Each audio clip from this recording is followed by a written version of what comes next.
CC আপনাকে বলতে চাই, আপনার পূর্ববর্তী সিসির পরিণাম থেকে আপনি শিক্ষা গ্রহণ করুন।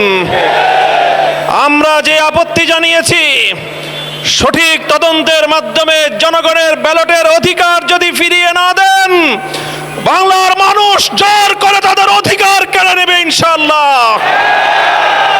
আপনাদের এই প্রহসনের প্রতিবাদ করার পর গোটা বাংলাদেশ জুড়ে আমাদের 11 দলীয় নির্বাচনী ঐক্যের নেতা কর্মী সমর্থকদের উপর যেই পৈশাচিকতা চালানো হচ্ছে, আমাদের বোনদেরকে ধর্ষণ করা হয়েছে, আমাদের মা বোনদের শ্লীলতাহানি শুধু নয়, তাদেরকে শারীরিকভাবে লাঞ্ছিত করা হয়েছে, আমাদের বাড়ি ঘরে অগ্নিসংযোগ করে বাংলাদেশে আবার নতুন করে ফ্যাসিবাদ ফিরিয়ে আনবার পায়তারা চালানো হচ্ছে।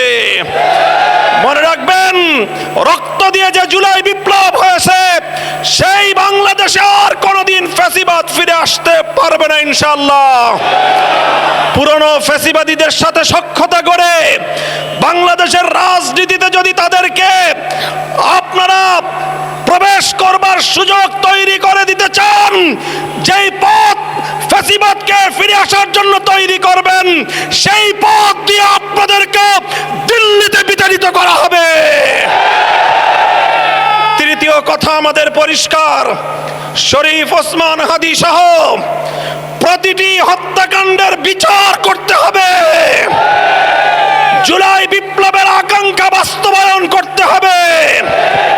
জুলাই স্পিরিট থেকে যদি এক চুল পরিমাণ বাংলাদেশকে বিচ্যুত করার ষড়যন্ত্র করা হয়, জুলাই যোদ্ধারা আবার মাঠে নামবো, আবার মাঠে নামবো, আবার মাঠে নামবো ইনশাআল্লাহ। সকলকে ঐক্য এবং সংহত মজবুত করার, আগামী দিনে দেশের মানুষের ভাত এবং ভোটের ন্যায্য অধিকার বাস্তবায়নের লক্ষ্যে চলমান এই সংগ্রামকে মজবুত এবং সংহত রাখার উদাত্ত আহ্বান জানাই। নাসরুম মিনাল্লাহি ওয়া ফাতহুন করিব।